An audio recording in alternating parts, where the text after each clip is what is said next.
Rising wages are easing the cost of living burden for households, the government says, even though inflation remains well above the RBA's target range. Let's go live now to political reporter Cameron Redden in Canberra. Cam, the latest numbers will be out on Wednesday, an important time ahead of the return of Parliament and, of course, the next rates decision.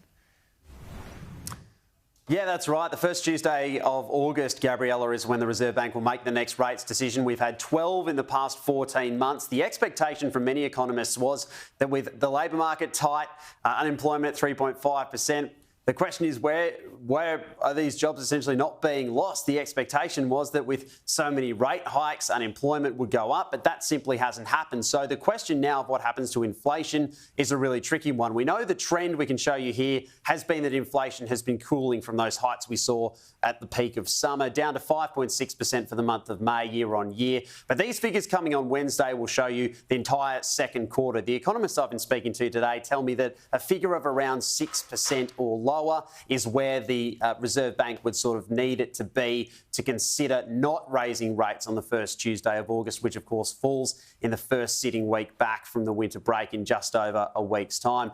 One of the tools that the government is hoping will fight inflation and help those lower income households with the cost of living is the annual wage review. Some of the action it's been taking around getting wages moving, a core identity item for the Albanese government. You can see on your screen there when you compare the decision to raise the minimum wage by 8.6%, 5.75% for those on award wages too, higher than the current inflation figure. But at this stage, when we get a slightly better idea of where inflation is at, we'll see whether or not the latest figures actually overtake those increases. The Workplace Relations Minister, though, for now, Tony Burke, telling Sky News today that it's his belief that wages, especially for those lower income households, are beginning to bite into the impact that inflation is having on household budgets.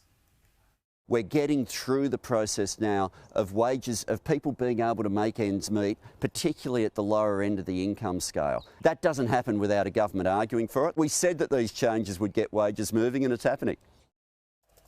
The acting opposition leader, Susan Lee, is about to embark on the second leg of her cost of living tour, hitting major cities around the country, talking to small businesses, talking to locals that are being impacted by this rising cost of living that is shaping just about every aspect of the government's agenda, from the voice and the cut through there all the way through to housing policy and industrial relations as well, which are going to be two key fights when Parliament returns in just over a week's time.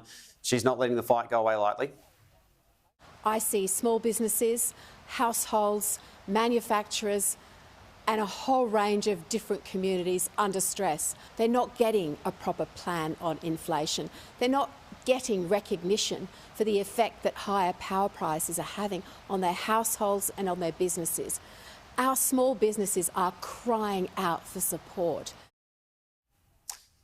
So we're in the final week of the winter break now, Gabriella. The Fun and Games of Parliament returns in just over a week's time. And on the second day of Parliament for the second half of the year, we will get a Reserve Bank decision on interest rates. So one to watch for sure.